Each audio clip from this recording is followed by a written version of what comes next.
Well, hello everyone, and welcome back to another episode of the Cliff Ravenscraft Show, a podcast devoted to helping you take your message, your business, and your life to the next level. This, my friends, is episode number 450, and I am your host, Cliff Ravenscraft, the podcast answer man. And this week's episode, I'm doing something completely different. I don't think I've ever done this before in this particular show. I'm going to be sharing with you an interview, but not where I'm interviewing somebody for my podcast. Instead, I'm going to share with you an interview that my friend Ray Edwards did where he interviewed me for his show. At the end of our conversation, we both decided that, you know what, this would be a great fit for my podcast. In fact, it was my idea, but he said, Cliff, that's crazy. I was thinking the same exact thing, and I didn't want to suggest it because I didn't think that, I didn't want you to think that I was inviting or whatever myself onto your show. No, but this was, I think it'll just make sense. For those of you who have been following my journey for a while, you know that I have deemed this year, 2016, as the year of identity. I've been on quite a journey, been sharing it here in the podcast, and there's a lot that continues this story of discovery of my identity that came out in this conversation that I had with Ray, but so many other things came out in this conversation as well.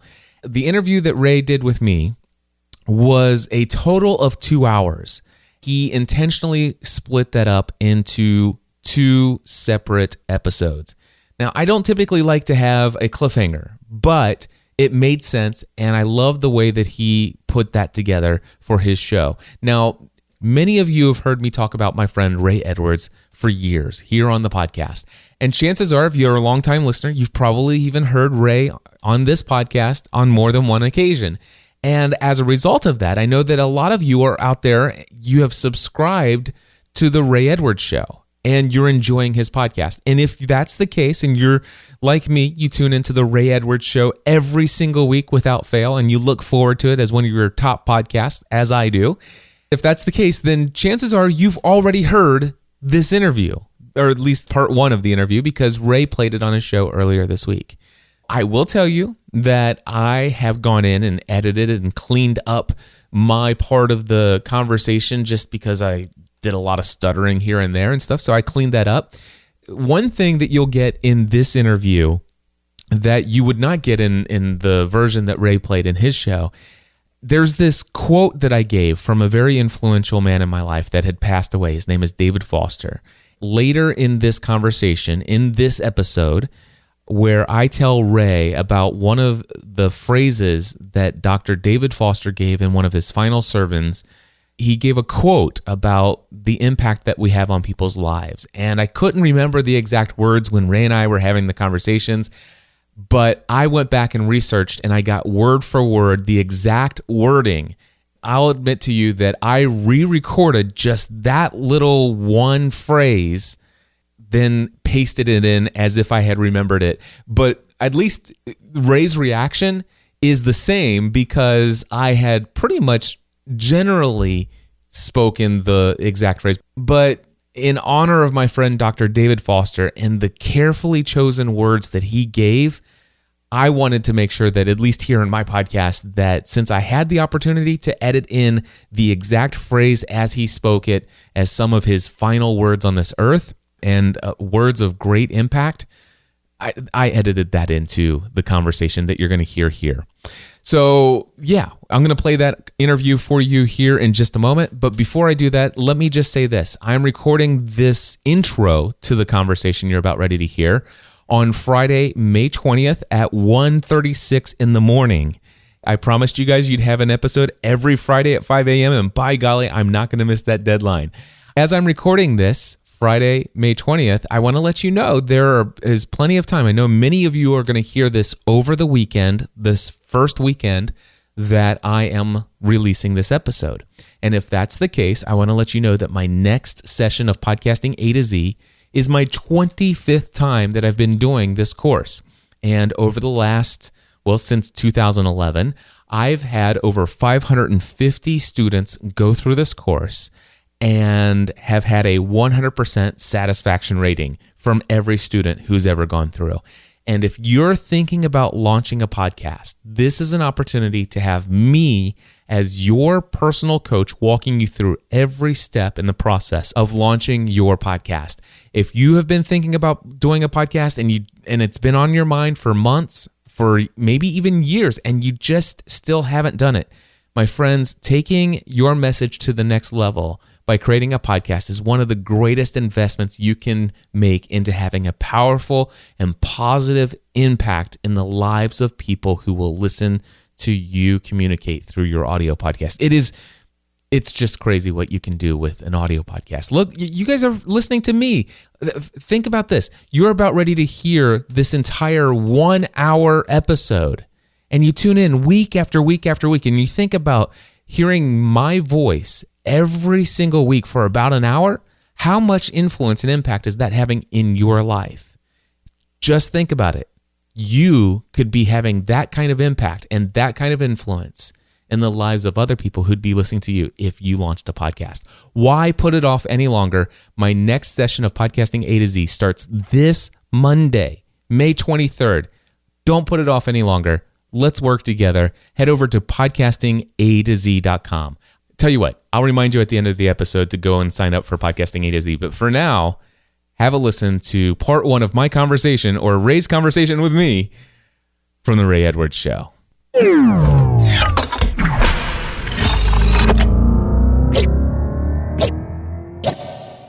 So my guest this week is Cliff Ravenscraft. And Cliff and I are great friends. We're more than friends. We're brothers. We're knitted together in a kind of friendship that is very rare, I think, for me at least. It has been. And it's been an extraordinary journey we've been on together as we've been going through some changes in life and transitioning in from one area to another.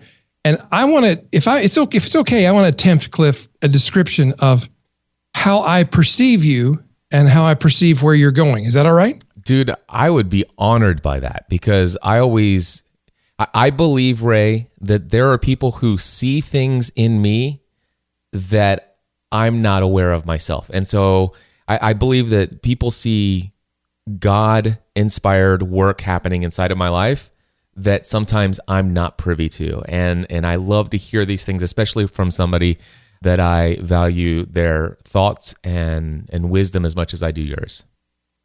All right. We've got a tremendous mutual admiration society going on here. Yes, we do. That's how it should be. We should all admire the best in one another. Michael O'Neill was on my podcast recently, and we call it the bromance. The bromance. The bromance. So okay, here's how I see you. Lay it on me. Cliff is the king of empowering people to turn their message into a podcast and distribute it to the world using the miraculous technology that's never been available before in history. I believe that the internet, and specifically right now, it's podcasting. It may be something different 5 years from now, but right now, the sweet spot, the ubiquitously available, easily accessible technological innovation that's available to everybody is podcasting.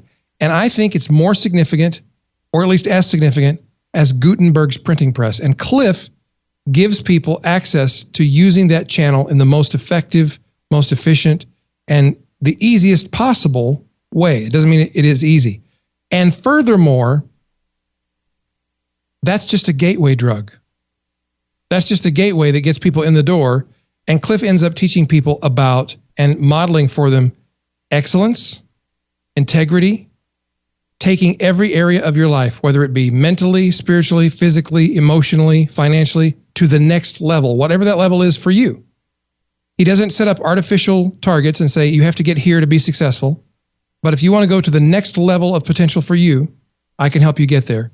And that's how I see you right now. Wow. I love that.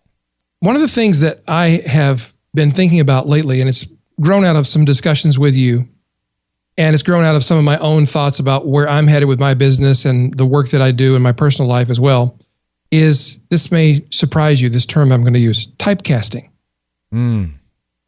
And the reason I say that is it's a known fact in the acting profession that actors generally don't want to be typecast. In fact, Leonard Nimoy, who passed away not long ago and who is one of my favorite actors, who is really a tremendous role model and personal, spiritual, intellectual influence in my life. I know that sounds silly to some people, but it's true.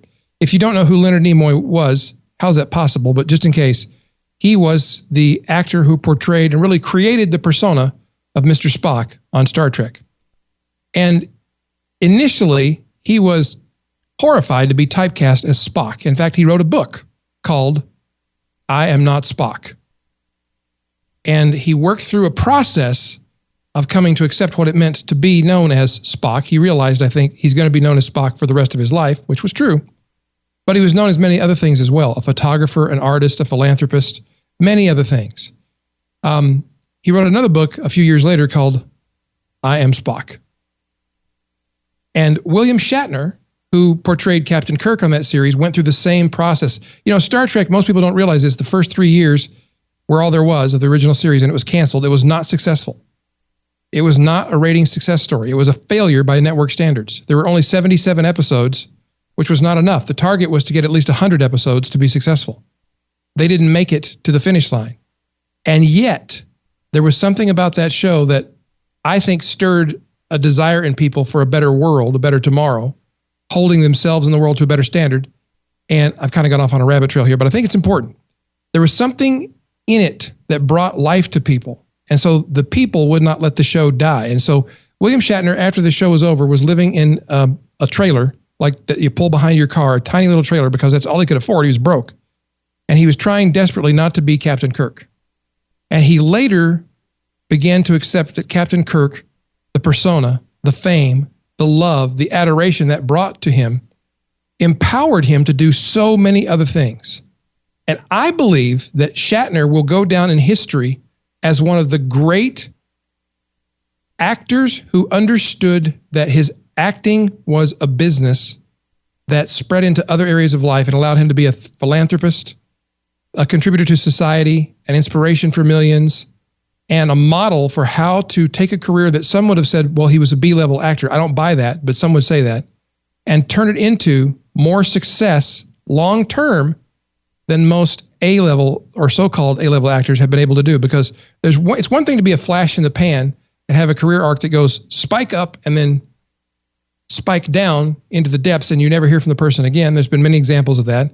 William Shatner has been kind of on this gradual rise over time, and the guy is 85 years old and more well-known and more famous and more wealthy now. Not that those things are the most important things to him. And I said all that to say this. So many of us are worried about being typecast. For a long time, I struggled against being known just as a copywriter. Now, notice how I said that, just as a copywriter. And I think, Cliff, if it's okay, if I open with this, I think that you've been pretty open about it. You have struggled recently through not wanting to be known as just the podcast answer man. Absolutely. But you've been through this entire evolution. And so instead of me continuing to soliloquize about this, I want to just rewind a little bit and go back to what I believe, what externally to me seemed like the beginning of your journey recently, which was you discovered a musical. Oh, yes.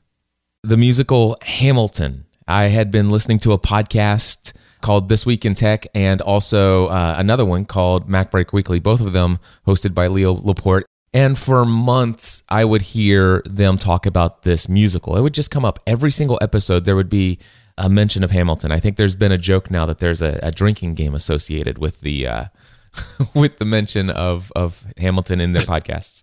So I'd heard about this musical, and I'm like, what is this? Everybody's going goo goo gaga after this. And then I saw a couple of things mentioned in late night TV shows. And my daughter, McKenna, who is in 5th grade, she's talking about this stuff at school, and she's coming home and saying, Dad, I want to listen to Hamilton. And I'm like, what is this? And so I pull up Apple Music and I click play on Hamilton, and I'm like, that's kind of catchy. Actually, no, it was on YouTube. I looked it up on YouTube, and McKenna was there with me, and she was telling me the words. She was actually singing some of them, and I'm like, well, this is really catchy. And I'm like, you know what I'm going to do? I'm going to go for a bike ride later. I'm going to see if this is on Apple Music. I'm a subscriber there.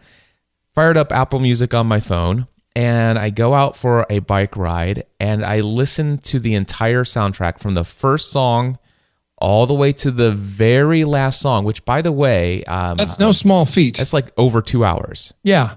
So I was on my bike for over 2 hours, extended my ride so that I could finish this musical for the very first time while I'm out on my ride. And by the end of it, I was mesmerized by what I had just heard. And I didn't even fully comprehend what I had just heard, but I knew that I was in love with the musical, the music itself. And I heard, and Ray, I'm one of those guys who typically when I listen to music, all I hear is the beat, the melody, and many times the bass line and stuff like that. And I get really excited about that stuff. And I'm one of those guys who rarely hears lyrics. It's like whatever they're saying, I have no clue. And in fact, there have been songs, I don't know if you've ever done this, where it's like, man, I really want to hear what this song's about. So I'm going to listen to the lyrics, and I rewind it to the beginning and I start listening, and halfway through the first line, I'm back to the boom, boom, boom, boom, boom, boom. And I was like, oh wait, I was supposed to, and I hit rewind and I can't listen to an entire song and hear lyrics. Dude, I will tell you, not only the music is amazing in this thing, but I was sucked into the lyrics. And it's hip hop. It's the life of Alexander Hamilton, one of our founding fathers of our nation. It's his life story told as a hip hop musical in rap form, and many of the songs are super fast. And I am listening intently to every single word of every lyric in every song. And it was just mind-blowing. I had the same experience, and it was only because you had promoted this musical so heavily. I thought, well, if Cliff is really this into it, there has to be something to it, because I confess I have not been the world's greatest fan of rap.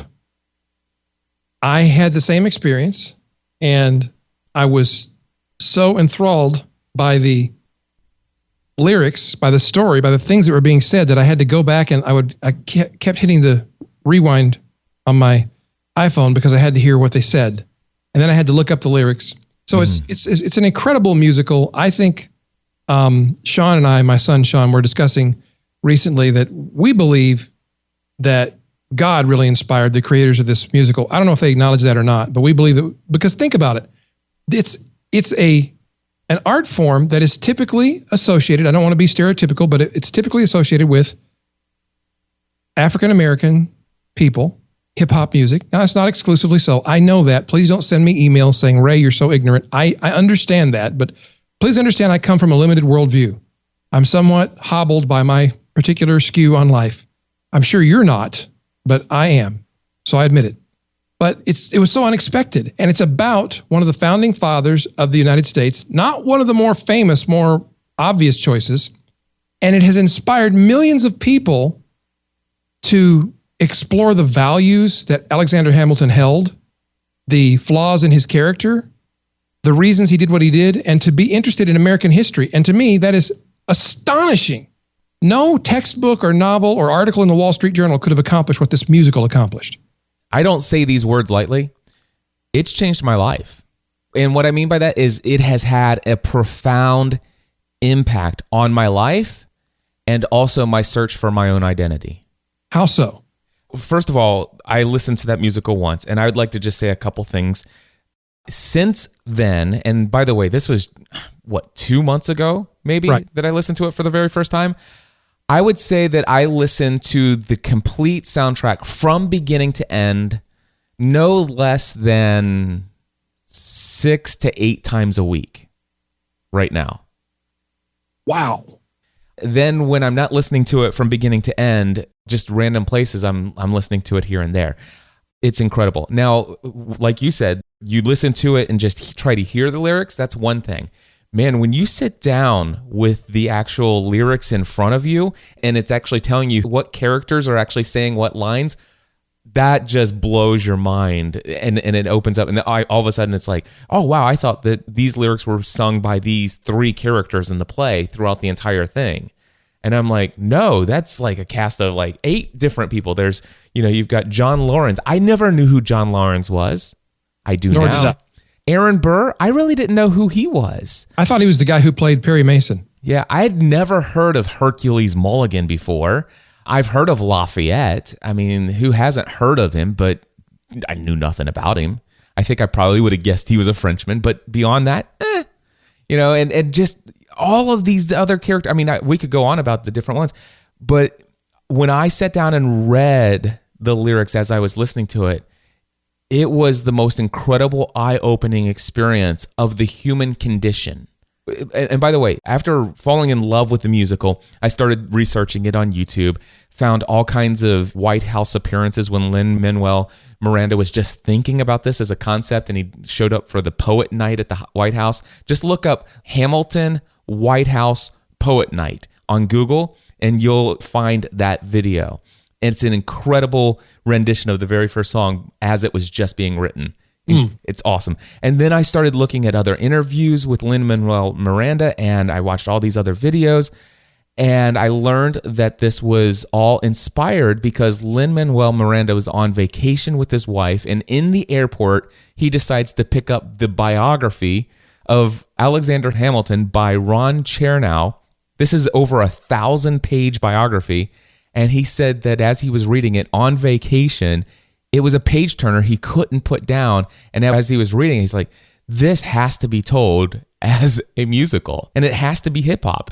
And I can just imagine as he was reading it, he's already picturing, as he's reading it on vacation for the very first time, he's already envisioning what we actually get to enjoy today.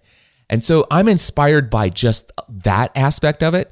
But that led me to say, okay, I want to learn more about this biography. I mean, I've enjoyed a handful of biographies before, but now that I know the overview and I see the result of this biography's impression on Lin-Manuel Miranda, I'd like to go to see the source material that inspired this. And so I went and got the 1,000+ page biography of Alexander Hamilton, and I'm about 10% through it. But man, I am learning so much. There's so many details about Alexander Hamilton's life. And why I say that it has had a profound impact on me personally as it relates to my identity is there's just so much about his story that I can relate to, about Alexander Hamilton himself.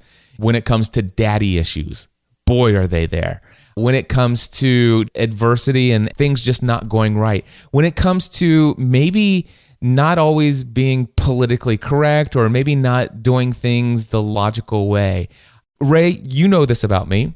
I'm one of those guys that when I get excited, I'm ready to take action. I'm going to go tell the world whatever I'm feeling in my heart right now, whether it's right or wrong, I'm ready to go tell the entire world about it. And when I make a decision that I'm going to do something, even if I haven't fully thought it through yet, Ray, you know this, I go out and immediately do what I said I'm going to do, even if I might regret it later.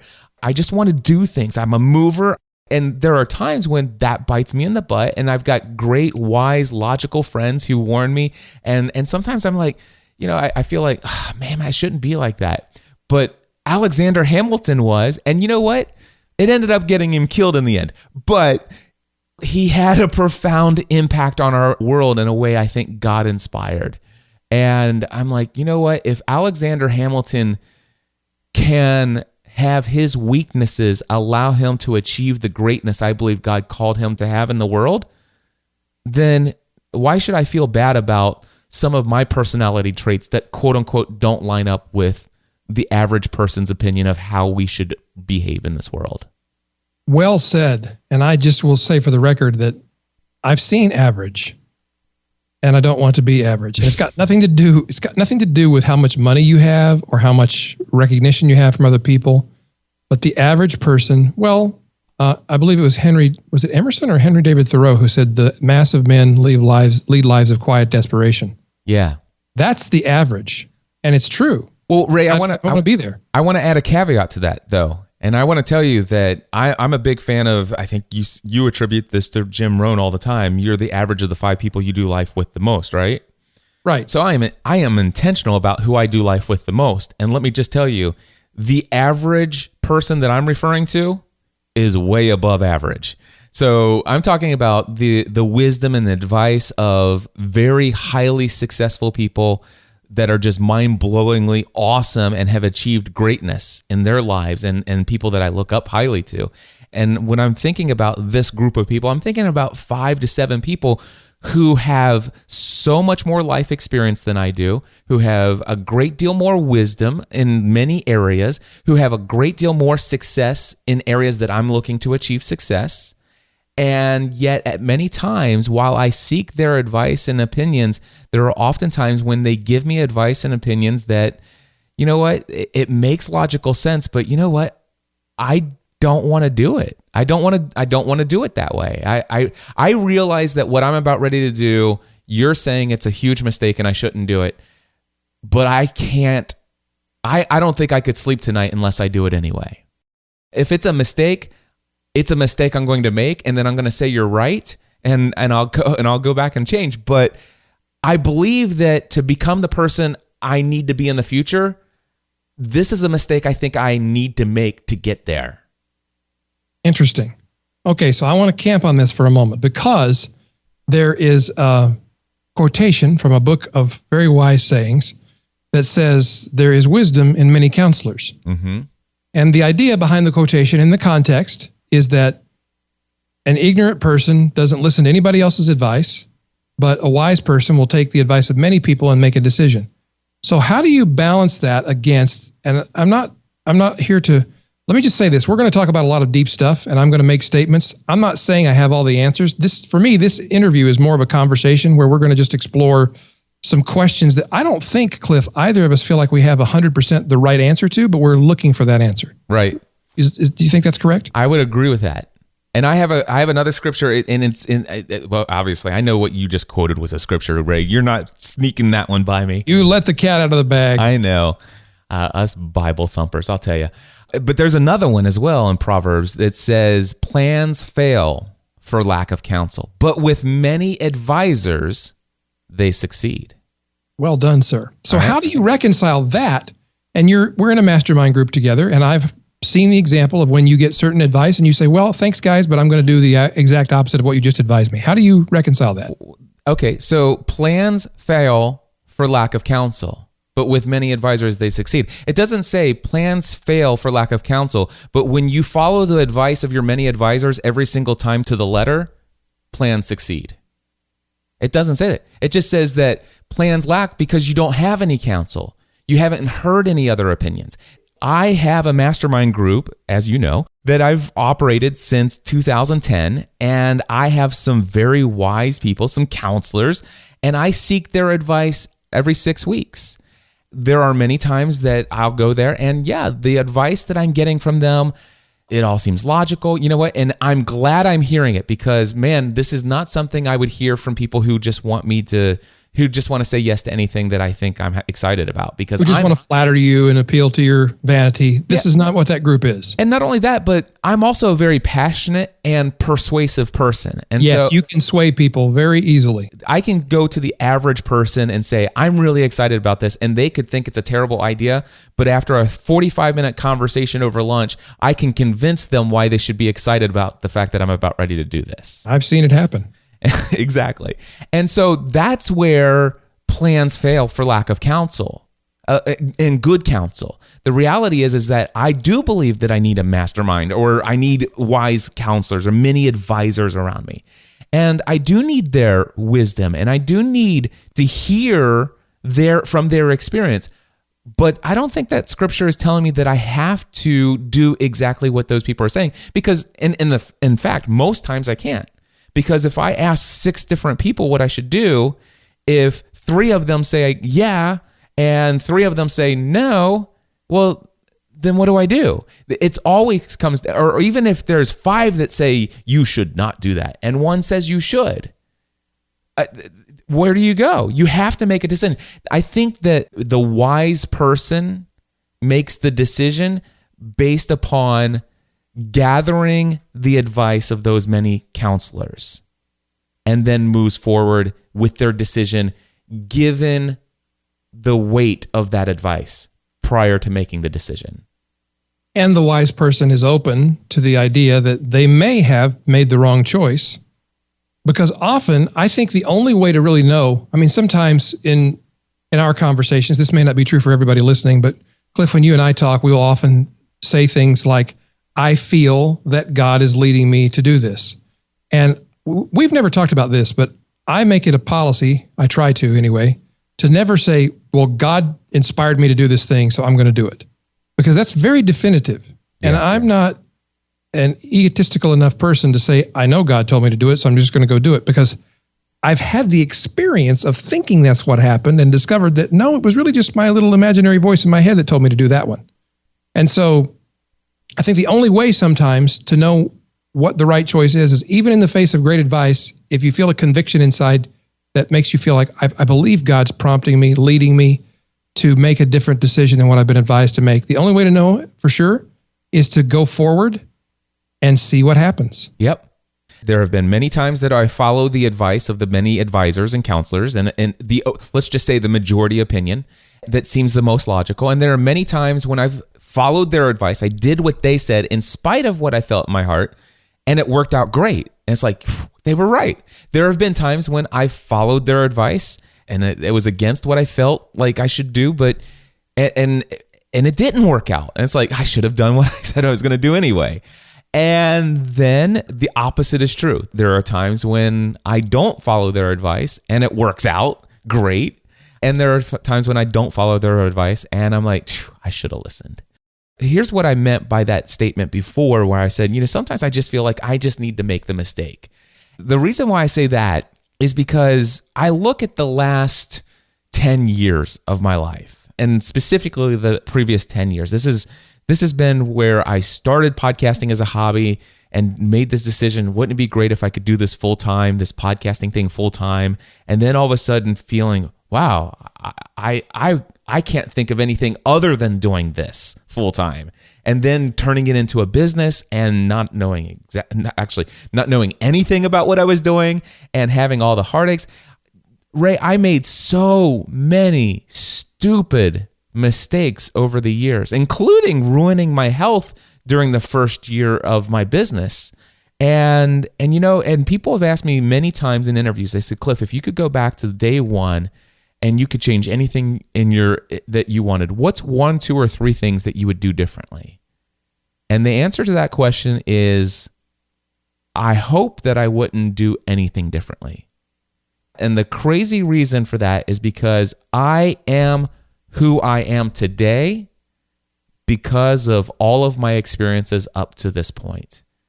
Today, I have the opportunity to encourage and inspire thousands of people to take their health and physical fitness seriously because they have seen me, a 272-pound, overweight, super obese, heavy guy who was not taking care of himself, and they've seen over the course of 17 months that man drop 80 pounds and put on 20 pounds of muscle. Whereas that's inspiring them more than all the health and fitness gurus in the world who have never had more than 17% body fat in their entire life. Yeah, and that is the first time I ever had a hint of that. Remember the TV infomercials for the Soloflex? Yes. And the guy, they were kind of shot in, some of them at least were shot in kind of a black and white, and the guy was all sheened with oil, and he was very muscular and carved, and he was doing these exercises. And I read an interview with him a couple of years after those ads had become enormously, at that time, they were the most successful infomercial ever. And he said in the interview, I've never worked out a day in my life. And I realized, wow. So that was apparent proof that this guru knew what he was talking about, but he hadn't really ever struggled with what everybody watching the commercial was struggling with, which was they were in bad shape and they didn't know how to get out of it. And they put out this, and I'm not accusing the Soloflex people of anything. I'm just saying that was a very striking moment for me to realize that you need to probably take advice from people who have been through or experienced or overcome what you've overcome. Or as Dave Ramsey puts it, don't take financial advice from broke people. Yes. Ray, and the thing is I'm not saying that I'm intentionally looking to go out and make more and more mistakes so that I can help more and more people. I'm not saying that. I'm just saying... Should we sin all the more so that grace may abound? By no means. What I'm saying, though, is that I'm not afraid to fail and try and risk new things in spite of the fact that I may be given advice about the logical thing that makes the most sense, but what I'm willing to do is I'm willing to trust my gut and the things that I do sense or feel that God's calling me to. And again, I get that screwed up sometimes myself. Sometimes it's my own little selfish ambition that's speaking to me. But the more I move forward following my heart after seeking the wise counsel of many advisors and then making a decision and moving forward, the more I do that and I see which things work out and which things don't work out, I get to the place where I feel like I'm better at discerning that gut feeling.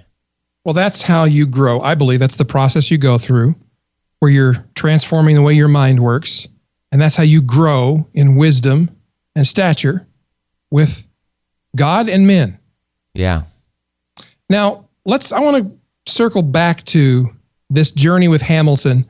And what I heard happen for you was you were inspired by the music, you were fascinated with his life, but it seems to me that it lit a spark of you seeing a bigger vision for your life. That's how I would describe it. Some people would describe it as you fanning the flames of ambition, but I think you know what I'm talking about. And I would like to hear from you, your perception of what happened there and where that's led you to. Okay, so I want to point out that what happened was that it didn't actually ignite a spark, but it was actually fanning the flame of a spark that existed. Okay, great. So ever since I started my business, it's the 5-year plan. Where do you see yourself in 5 years from now? What's your perfect day 5 years from now? And then what does that look like? What are you doing? What kind of income?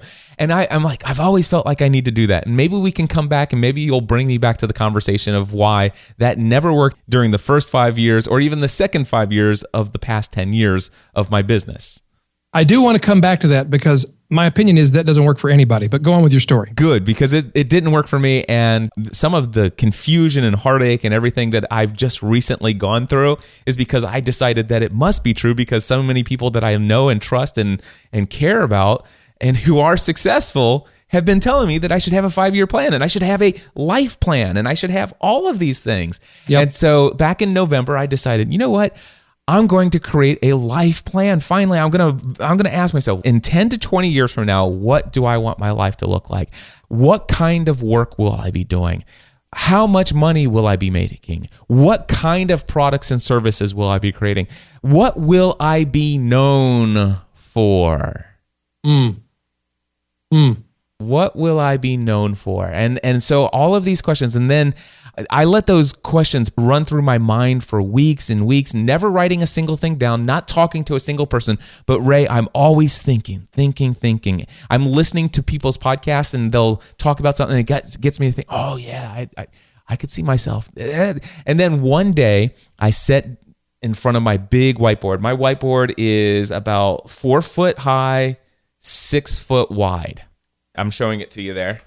So you've got one that rolls. Yeah, I have the big classroom whiteboard. You have to tell me where you got that. I want one. All right. But I have this giant whiteboard and I went up there and I'm like, okay, I wrote out the question, what do I want my life to look like in 10 to 20 years from now? How much money do I want to make? And that, Ray, that's a scary question to ask yourself because you don't want to lowball it. And I believe that, man, when you write something, I believe there's power in writing things down. Yep.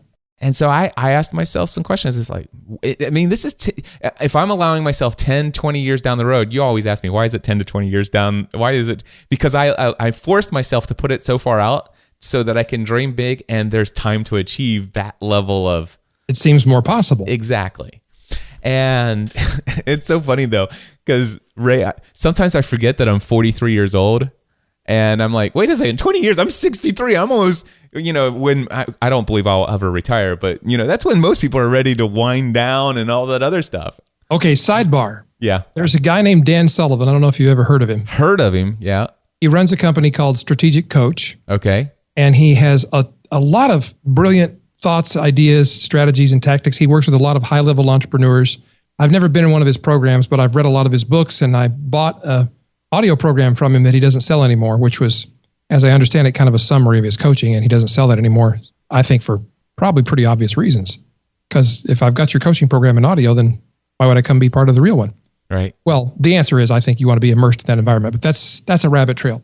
The point of me bringing him up is I think he's 70 years old now. Yeah.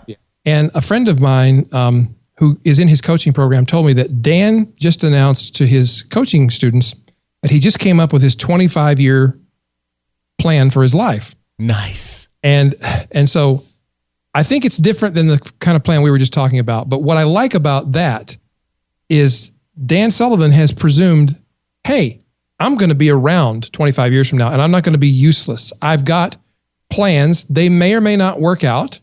My identity is not dependent upon that, but this is what I'm planning to do, given the opportunity and given the right circumstances, and given the presumption that I still believe this is the right thing for me to do 25 years from now. And I love that spirit of optimism and trust and faith that doesn't decide, I'm 70, so I'm finished. I love that. I do too. So I interrupted your story, but I had to share that because I thought it was so cool, such a novel approach to being 70 years old. I appreciate you sharing that. I'm looking here to see if I can find this episode that I did. Yeah, it's actually, if I can give you a URL to your audience. Yes, of course.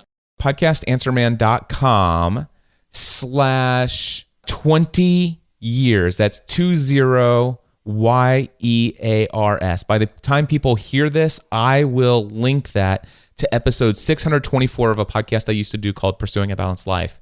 And I actually shared every single thing I had put on my whiteboard about what do I want my life to look like in 10 to 20 years from now.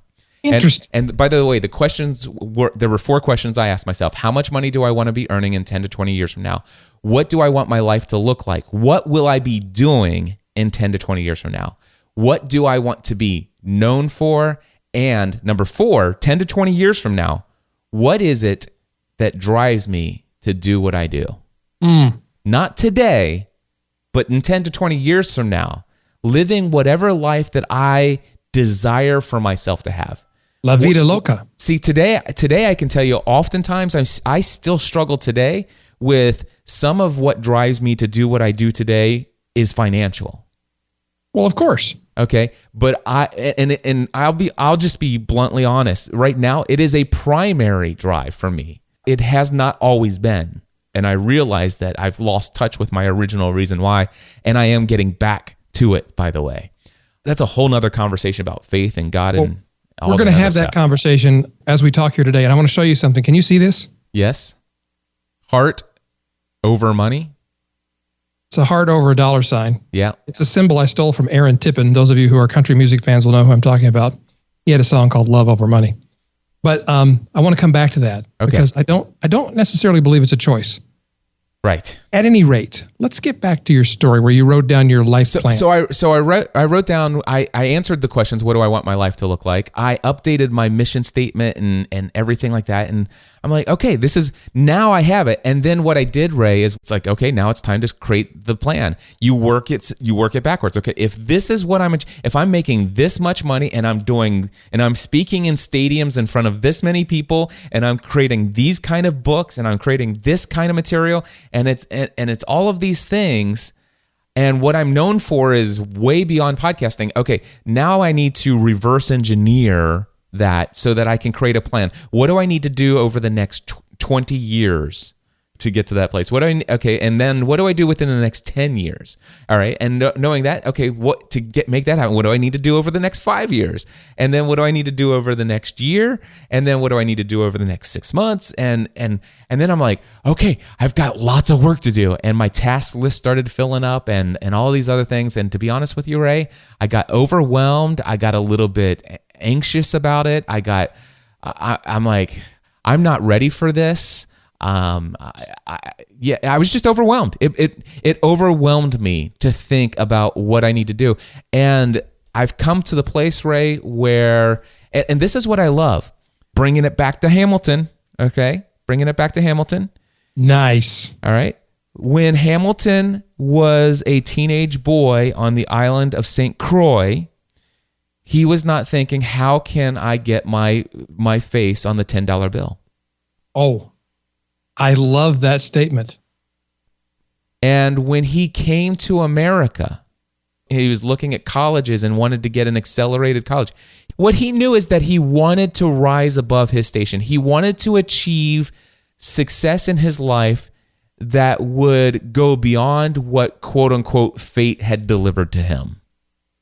He wanted to rise above his circumstances. He did have an ambition and a drive to do things that were significant. But he never once said, everything I'm doing, I'm going to do so that I can be the first Secretary of the Treasury of the United States of America. He never set that 20-year plan out in the future. Instead, what you'll find is that he simply said, I feel called to take everything I'm doing in my life to the next level. I'm on the island. Okay, what am I going to do? I'm going to start working as a trading charter. And okay, so there's this hurricane that came and destroyed all of that. His hopes are dashed, right? And he's like, okay, well, I'm going to write about this. I've been writing, and he writes a story, and what happens? He gets the attention of all these people, and they're like, this kid's amazing, that nobody writes at this age like this. And so they take up a collection. They send him to the States to get an education. They're going to pay his way, and that opens up opportunity. He goes there, and he's like, you know what? I've been hearing about this revolution over here, and I happen to know that because I have no noble blood, I know that I can never make it in a high-class society based upon my birth and the fact that, I don't have a father and my mother's passed and all that stuff. The only way that I'm ever going to be able to achieve anything beyond what is expected for me is if I do something big. And the only thing I can think of right now is to become a part of this Revolutionary War and get a position where I can prove myself and to make a name for myself there. And that it was always the next thing. What's the next thing I should do? What's the next thing I should do? And that's what I love about his story, is that he did not, at any point in his journey, until he was offered the position of the Secretary of Treasury by George Washington, never once did he ever set that out as his original goal. His goal was to survive as a kid. His goal was to make a living as a teenager. And then his goal was to get an education. Then his goal was, okay, I don't care about this education so much. Let me just, I think they're going to take too long. I can do better on my own. How can I accelerate this? Now, his next thing was, how can I be a part of this revolution? And then how can I be a part of it? How can I become a leading force in this revolution? And then how can I, it goes up and up and up, and it's always the next thing.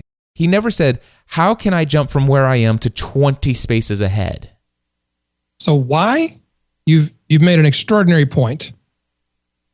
Why is that thread of this story so important to you?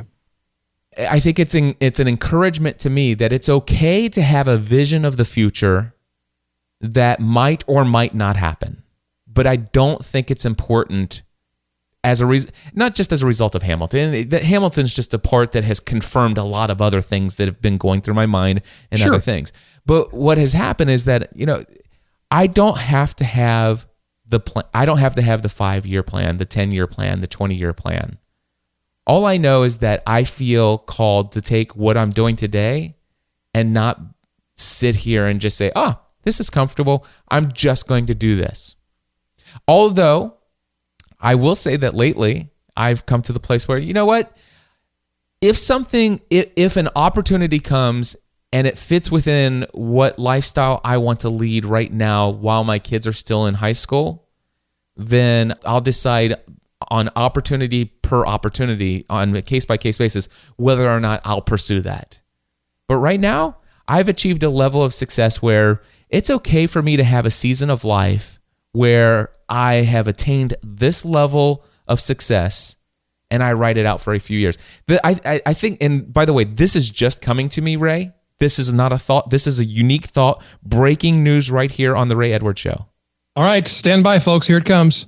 Oftentimes, we look at a biography of somebody like a founding father like Alexander Hamilton, and we think of his life as a couple points on the map of his timeline. He's born, his young age, his teenage, he's in his 20s, he college, Revolutionary War, gets married, Secretary of State, and blah, blah, blah. And we think that he immediately jumps from this to this to this. We forget the fact that he probably had weeks, months, and years where he was just doing mundane, routine, ordinary tasks that weren't all that glamorous. Does that make sense? It makes total sense, because what I hear in what you're saying is, and I should explain something, because earlier I made a comment about the whiteboard, and people probably wonder, well, how do you know? Why did you say that? Well, Cliff and I are actually doing this interview, this conversation via Skype, and we're looking at each other through video, but you're only hearing the audio. So I'm now going to explain another visual. Cliff may wonder, why does Ray keep looking off to his left? It's because I'm looking up some references that I want to share that are pertinent to what you're saying. By the way, share those, and I just want to share with you gspn.tv/whiteboard. Perfect. gspn.tv/whiteboard. But Ray, when you go there, and anybody else that goes there, make sure that on Amazon you go through and look for Cliff Ravenscraft and look for my written review. And it's important for you to read all of the updates to my written review. Because your opinion about the whiteboard has changed over time. Well, within the first 45 days of ordering the first one that was damaged, the second one that was damaged, and I think the third one that was damaged. And read it. Overall, I'm very satisfied, just like Angelica was not. But because they're never satisfied. Never satisfied. Never satisfied. But anyway, there is a little dent on one side, and I finally gave up. But check it out. Read all my reviews. gspn.tv/whiteboard, because I want people. I mean, whiteboards are awesome. Now, share with what these visuals are. Well, first I want to go back to what you were saying. You were talking about how Hamilton did not start with this 20-year vision that, hey, I'm going to be a founding father, and I'm going to have my face on the $10 bill. I'm going to be all these things that he ended up being. He was just doing the next right thing. And this is why I think having a plan, a goal that we're aimed at, is important. And it's probably important that it is somewhere off in the future, but I personally have come to believe only recently that goal needs to be a little bit ambiguous, because otherwise we get married to an outcome and we become obsessed with getting exactly what we decided we wanted. And I think the purpose of the goal is it's like you have a map, you have a chart, you're crossing the ocean, you have a general direction you want to go, but you need to be flexible enough to follow the compass, follow the stars, and be sensitive to the weather, to what you encounter along the way, because that may change your plan. And if you slavishly follow a point on a map and you don't take into account what happens along the way and how you're changed, how the sea changes, how your vessel changes, how your crewmates change, you actually miss the important part, which is not the destination, but the journey. Now, I'm going to share something with you I've never told you. I, years ago, was inspired by a musical to the point of obsession. And it changed my life. And I came at it from a slightly different direction. Up until that point, I had been so obsessed with external success. It was, frankly, the only thing practically that mattered to me. It was above God. It was above my family. It was above my own health. It was, I didn't realize this at the time, but I was trying to prove something. And I won't go too deep into this. I don't believe in spending lots of time in introspection and thinking about what happened to me when I was 5 years old that made me. I think it's good if you can see those things and recognize them, but not getting married to the idea that, well, that happened, so that's who I am now, and I'm stuck there. But I realized I was trying to prove something to my father. And that was, I'm worthy of your pride. That was my deal. The musical that changed my life was Les Miserables. I love Les Mis. I listened to it just as you have with Hamilton, over and over and over and over again. I was obsessed with the lyrics, with the story, with reading the book, with understanding why Victor Hugo wrote the book, what he was trying to get across, what was his message, what inspired all those events. And those songs spoke to my soul in a way that musical was responsible for unlocking inside me the realization that what really matters is loving people as Christ loves us. So what I wanted to be known for used to be a long list of, I want to be known as a best-selling author. I want to be known as making millions of dollars. I want to be known as impacting millions of lives. I want to be recognized. My list of goals was like, I want to have this many New York Times bestsellers. I want to be on this many TV screens. I want to have this much of an audience. Those were my goals, Cliff. I want to have this much money. That's how I will know I am successful. And I came to realize I have this is what I've never shared. I've never shared about Les Mis and the effect it had on my life. And I've also never shared with anybody publicly what it is I want to be known for, but I'm going to share it with you now. This is not for anybody else. This is the conclusion I came to. I'm not prescribing, I'm just describing. I want to be known as a person that when people encountered me, they felt seen, they felt heard, and they felt loved. And then that's my external, politically correct way of describing it.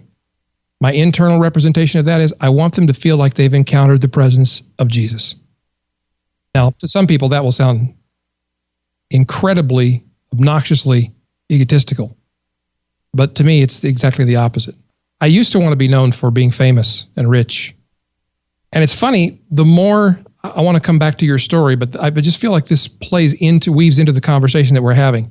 The more access I've gained to all those things I used to want, the less interested in them I am. Say that statement one more time. Let me rephrase it slightly. No, say it exactly like you did, because it was profound, but I want to hear it again. The more access I have gained to the things I used to say I want, the less I find that I desire them. Absolutely. I'm the least interested in being known, people knowing my name, the least interested I've ever been. I'm the least interested in being in front of large crowds than I've ever been. I'm the least interested in being mega rich for the purposes I used to be interested in it than I've ever been. And yet, I find that I have more access to those things now than I ever have. And I don't think that's accidental. Right. Wow. I love that. And you hear me talk about my friend David Foster all the time. Mm-hmm. For those listening, David Foster was a pastor who had a profound impact in my life. He passed away a couple years ago. And he preached his very last sermon. He had preached his 6th sermon of a 6-part series just hours before he passed away. Wow. Yeah. And one of the things that he said during that final series of sermons was this. He said, people will forget what you say. People will forget what you do, but people will never forget how you made them feel. Wow. That's it. And it's funny because you've talked to me about David many times. You've never told me how many books he sold, how many people went to his church, how well known he was, how many people listened to his podcast. All you've ever shared with me is how he made you feel. That's all I've ever, that's it. I've never said anything else about him other than how he made me feel. He made me feel loved. He made me feel grateful. He made me feel, it was, yeah. And think about this, Ray. Think about anybody you know that's dead. What's the first thing that comes to your mind? It's that. I've never really thought through this before, but I'm just thinking through people that I've known, some of whom I've loved. Yeah. Some of whom I will just admit I didn't. And they've passed on. And all I can remember about them really, my first thought is how they made me feel. That's the first thing. I can dig for other stuff, but what really left the impression on me was how they made me feel. Yep.